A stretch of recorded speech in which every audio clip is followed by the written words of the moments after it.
madaxweynaha dalka Turkiga Rajab Tayyip Erdogan iyo wasiirka batroolka iyo macdanta dawladda federaalka Soomaaliya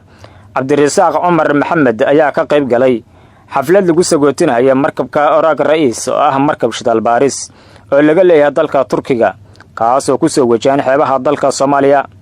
markabkan oo ay galbinayaan maraakiibta dagaalka dalka Turkiga ayaa waxa uu safarkiisa ku soo mari doonaa badda militariyiinka kanaalka Suez ee dalka Masar iyo badda Cas isagoona ugu dambeyntii la filayo inuu soo gaaro xeebaha dalka Soomaaliya. markabka Oraag Ra'iis ayaa markii uu soo gaaray xeebaha Soomaaliya waxa uu hawlihiisa ku aadan shidaal baarista Soomaaliya uu ka bilaabi doona 3 aag oo gaar ah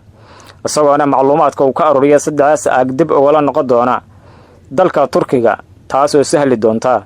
in Turkiga uu si fudud ku bilaabo mashruuciisa shidaal qoysta Soomaaliya. muddada markabkan uu shidaalka ka baraya gudaha Soomaaliya ayaa lagu sheegay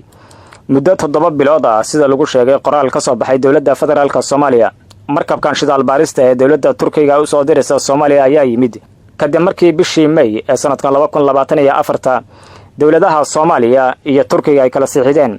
heshiiska shidaal qorista Soomaaliya iyadoo markaan dawladda Turkiga ay bilowday mashruuca shidaal soo saarista Soomaaliya. dawladda federaalka Soomaaliya ayaa ku tilmaantay mashruucan dawladda Turkiga